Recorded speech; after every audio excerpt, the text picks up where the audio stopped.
جو قانون بنا دیا ہے اس کے مطابق وہ ہے، اپنا کام کر رہا ہے۔ اس کے بھی دو جو ہے وہ گردشیں ہیں، اس کی جو محوری گردش بھی ہے اور اس کی دوری گردش بھی ہے، لگا ہوا اس کام کے اندر۔ زمین کے لیے جو ہے معین وہ زمین کر رہی ہے، یہ اللہ تعالیٰ کے سامنے گویا کہ سر اطاعت خم کیے ہوئے ذی شعور ہستیوں میں سے ملائکہ ہیں، اللہ کے سامنے سر تسلیم خم کیے ہوئے، طوعا و کرہا وإلیہ یرجعون، اور بالآخر اسی کی طرف لوٹا دیے جائیں گے۔ قل آمنا باللہ، اب یہ آیت جو آ رہی ہے طویل، یہ تقریباً وہی ہے جو 16ویں رکوع میں سورہ بقرہ میں آئی ہے بہت تفصیل کے ساتھ، اور وہ یہ کہ ہم یہ بھی اس دعوت کی حکمت کا ہے کہ وہ تعصب سے ہٹ کر، بھئی ہم تو موسیٰ کو بھی مانتے ہیں، عیسیٰ کو بھی مانتے ہیں، ابراہیم کو بھی مانتے ہیں، ہم تو سب کو مانتے ہیں، اور ہم تو تورات کو بھی مانتے ہیں، انجیل کو بھی مانتے ہیں، صرف یہ ہے کہ تم نے اس میں کچھ گڑبڑیں کر دی ہیں، ورنہ تورات اللہ کی کتاب تھی اور انجیل بھی اللہ کی کتاب تھی۔ یہ ہمارا انداز ہے۔ قل آمنا باللہ، کہیے ہم ایمان لائے اللہ پر، وما انزل علینا، اور اس پر بھی جو ہم پر نازل کیا گیا قرآن حکیم، وما انزل علی ابراہیم و اسماعیل و اسحاق و یعقوب والاسباط وما اوتی موسیٰ و عیسیٰ والنبیون من ربہم۔ بالکل اسی طریقے سے یہ آیت جو ہے سورہ بقرہ کے 16ویں رکوع میں، جس پر کہ تقریباً یہ سمجھیے کہ پہلا پارہ ختم ہو رہا ہے، وہاں پہ یہ الفاظ موجود ہیں۔ ہم ایمان رکھتے ہیں اللہ پر بھی اور اس پر بھی جو ہم پر نازل کیا گیا، اور اس پر بھی جو نازل کیا گیا ابراہیم پر اور اسماعیل پر اور اسحاق پر اور یعقوب پر والاسباط، اور ان کی اولاد پر، وما اوتی موسیٰ و عیسیٰ، اور جو کچھ دیا گیا موسیٰ کو اور عیسیٰ کو، اس لیے کہ حضرت موسیٰ اور یعقوب کے درمیان بھی آخر ایک نبی کو تو ہم جانتے ہیں، حضرت یوسف علیہ السلام، تو نبی کو وہی تو یقیناً آئی ہے، چاہے اس کا کوئی صحیفہ موجود ہے یا نہیں ہے، لیکن وہی کے بغیر تو نبی نہیں ہوتا، اور ہو سکتا ہے اور بھی کوئی نبی ہوں جن کا تذکرہ قرآن نے نہ کیا ہو۔ آخر حضرت یوسف کے اور حضرت موسیٰ کے درمیان تقریباً 400 برس کا فصل ہے، تو اس میں کیسے ہو سکتا ہے کہ نبی نہ آئے ہو؟ وہ اسباط میں لے آئے جو کچھ کے نازل کیا گیا ابراہیم پر۔ اب ابراہیم وہ ہے کہ جس پر جا کر یہ تینوں مذہب جڑ جاتے ہیں، ہمارے بھی حضور کے جد امجد ابراہیم، اور یہودیوں اور عیسائیوں کے لیے بھی حضرت ابراہیم علیہ السلام ہی کی نسل سے یہ بنی اسرائیل جو ہے یہ قوم بنی اور اس میں انبیاء آئے، اور اسی کی آخری کڑی حضرت عیسیٰ ہیں۔ وما اوتی موسیٰ و عیسیٰ، جو کچھ دیا گیا موسیٰ کو اور عیسیٰ کو، والنبیون من ربہم، اور جو کچھ دیا گیا تمام نبیوں کو ان کے رب کی طرف سے، لا نفرق بین احد منہم، ہم تفریق نہیں کرتے ہرگز ان میں سے کسی ایک کے مابین بھی، ونحن لہ مسلمون، اور ہم تو بس اس اللہ ہی کے فرما بردار ہیں، اسی کے سامنے ہم نے سر اطاعت خم کر دیا ہے۔ تفریق اور تفضیل کے فرق کو سمجھ لیجئے۔ تفریق یہ کہ ایک کو مانے ایک کو نہ مانے، فرق کر دیا، اس کو ہم مانتے ہیں اس کو نہیں مانتے۔ تفضیل یہ کہ ایک کے رتبے کو بلند تر مانے دوسرے کے رتبے سے، تو تفضیل کے ہم قائل ہیں۔ تلک الرسل فضلنا بعضهم علی بعض، یہ تیسرا پارہ شروع ہی ہوتا ہے اس آیت سے۔ یہ رسول ہیں کہ جن میں سے ہم نے بعض کو بعض پر فضیلت دی ہے، اور افضل الرسل، تمام انبیاء اور رسل میں افضل ترین محمد الرسول اللہ صلی اللہ علیہ وسلم۔ اگرچہ بعض جزوی اعتبارات سے کسی دوسرے نبی کو حضور پر بھی فضیلت ہو سکتی ہے، مثلا جیسے کلام اس دنیا میں رہتے ہوئے حضرت موسیٰ کے ساتھ ہوا ہے، ویسا کلام اس دنیا میں رہتے ہوئے حضور کے ساتھ نہیں ہوا۔ حضور کے ساتھ مکالمہ ہوا ہے جا کر شب معراج میں، وہ تو 7ویں آسمان پہ حضور پہنچے ہوئے ہیں۔ یہ حضرت موسیٰ سے اسی زمین کے اوپر مکالمہ ہو رہا، کلم اللہ موسیٰ تکلیما، یہ ایک امتیازی بات ہے۔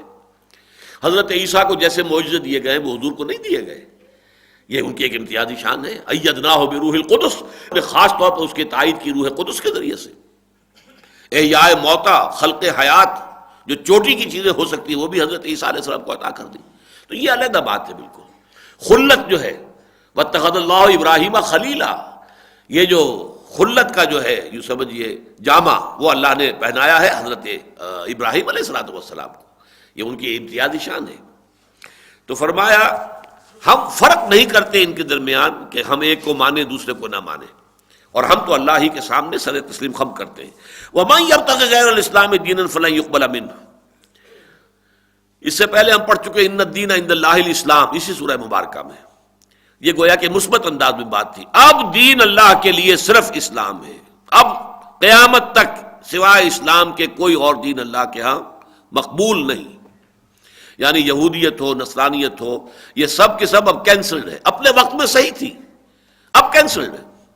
اب تو اگر کسی کو اللہ تعالیٰ کے ہاں نجات کا امیدوار بننا ہے تو کوئی چارہ کار نہیں اس کے سوا کہ وہ اس دروازے سے داخل ہو، اور وہ نبوت محمدی کا دروازہ ہے، قرآن کے سائے میں آئے اور نبوت محمدی کے دروازے سے داخل ہو۔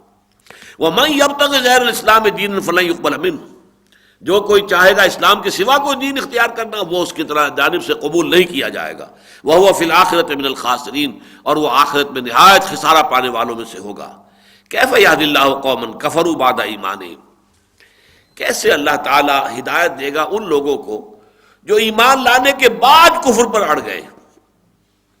یہ ایمان لانے کے بعد کفر پر اڑ گئے، اس کا ایک تو ہے تاریخی پس منظر۔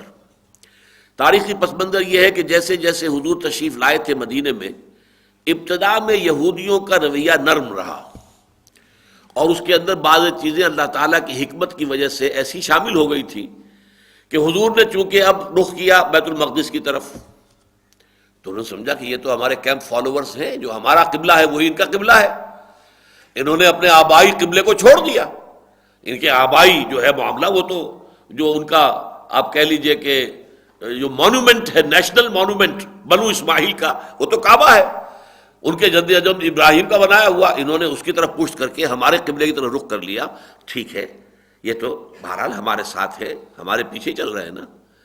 اسی طرح حضور نے دیکھا یہ عاشورہ کا روزہ رکھتے ہیں، کیوں رکھتے ہو بھائی؟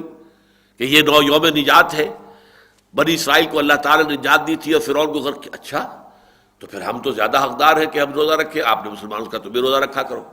یہ کچھ ایسی چیزیں تھیں، اور پھر جو معاہدے کیے یہود کے ساتھ، تو شروع میں ان کے لوگوں نے کچھ کہنا شروع کیا، اس طرح کی ایمبیویلنس جس کو کہتے ہیں۔ ہاں ٹھیک ہے، یہ باتیں جو محمد کہہ رہے ہیں صحیح ہے، واقعی ہے، بات صحیح ہے، یہی معلوم ہوتی ہے، اگرچہ کھل کر ایمان نہیں لائے۔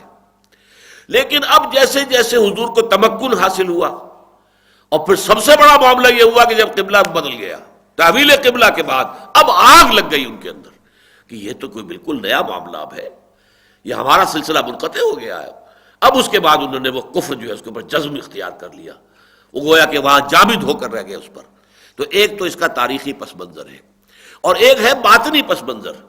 دلوں میں ان کے علماء پہچان چکے تھے یہ محمد اللہ کے رسول ہیں، یعرفونہ کما یعرفون ابناءہم، تو دل کا ایمان موجود تھا لیکن زبان سے کفر کر رہے تھے۔ یہ کفروا بعد ایمانہم، جبکہ ان کے دل ایمان لا چکے ہیں لیکن وہ کفر کر رہے ہیں۔ اس کی مثال سورہ نحل کے اندر، سورہ نمل میں موجود ہے، وَجَحَدُوا بِهَا وَاسْتَيْقَنَتْهَا أَنفُسُهُمْ ظُلْمًا وَعُلُوًّا، انہوں نے انکار کیا اس کا، اگرچہ ان کے دل جو تھے، ان کے نفس یقین کر رہے تھے کہ بات صحیح ہے، لیکن ظلم اور زیادتی کی بنیاد پر انہوں نے انکار کیا۔ ہوتا یہ ہے کہ آپ دل میں کبھی کوئی بحث مباحثہ ہو رہا ہے آپ کا کسی کے ساتھ، تو آپ دل میں قائل ہو گئے کہ اس کی بات صحیح ہے، دلیل اس نے بہت وزنی دی ہے۔ اب شرافت کا طریقہ تو یہ کہ مان لیجئے، ماننے میں یہ ہے کہ گویا کہ آپ ہار گئے، وہ جیت گیا، اور اس ہار کو قبول کرنے کو تیار نہیں۔ اب کج بحثی میں ادھر سے ادھر، ادھر سے ادھر، پینترا بدل کر بات چونکہ ماننی نہیں ہے، ہٹ دھرمی کا ثبوت جب دینا شروع کیا تو یہ معاملہ ہو جاتا ہے کہ ان کے ساتھ ہو گیا تھا کہ ماننے کے بعد، ایمان لانے کے بعد، دل ان کے ایمان لا چکے تھے لیکن انہوں نے انکار کیا، یا یہ کہ پہچان چکے تھے حضور کو لیکن اب انہوں نے انکار کر دیا۔ وَشَهِدُوا أَنَّ الرَّسُولَ حَقٌّ، وہ گواہی دیتے رہے ہیں اس بات کی کہ رسول حق ہے، یعنی کچھ زبانی کلامی بھی کہتے ہیں ہاں ٹھیک ہے، جو کچھ کہہ رہے ہیں واقعی بات صحیح ہے، تورات میں واقعی ایسا لکھا ہوا ہے، جو محمد کہہ رہے ہیں ٹھیک ہے، لیکن اب آ کر وہ جامد ہو گئے کفر پر۔ وجاءہم البینات، جبکہ ان کے پاس بینات آ چکی ہیں، واضح دلیلیں آ چکی ہیں، روشن دلائل آ چکے ہیں۔ واللہ لا یہدی القوم الظالمین، اور اللہ تعالیٰ ایسے ظالم لوگوں کو ہدایت نہیں دیتا، یعنی زبردستی ہدایت نہیں دیتا۔ ہدایت کا تو آپشن ہے، جو چاہے اختیار کرے اور جو چاہے غلط راستے پر چلا جائے۔ اولئک جزاؤہم ان علیہم لعنۃ اللہ والملائکۃ والناس اجمعین، یہ بھی تقریباً وہی الفاظ ہیں جو سورہ بقرہ کے 19 رکوع میں آپ کو ملیں گے۔ یہ وہ لوگ ہیں کہ ان کا بدلہ ایک ہی ہے، اور وہ یہ ہے کہ ان پر اللہ کی اور فرشتوں کی اور تمام انسانوں کی لعنت ہے، خالدین فیہا، اور اس لعنت کے اندر وہ رہیں گے ہمیشہ ہمیش۔ لا یخفف عنہم العذاب ولا هم ينظرون، اب ان کے میں سے کسی کے بارے میں نہ تو عذاب میں کمی کی جائے گی نہ کوئی مہلت دی جائے گی۔ الا الذین تابوا من بعد ذلک، سوائے ان کے جو اس کے بعد توبہ کی روش اختیار کر لیں، واصلحوا، اور اپنے عمل کی اصلاح کر لیں۔ فإن اللہ غفور الرحیم، تو یقیناً اللہ تعالیٰ غفور الرحیم ہے۔ الا الذین کفروا بعد ایمانہم، ان الذین کفروا بعد ایمانہم، یقیناً جو لوگ ایمان لانے کے بعد کفر پر اڑ گئے، مراد وہی ہیں، دونوں پس منظر ذہن میں رکھیے کہ جو ابتدا میں کچھ نہ کچھ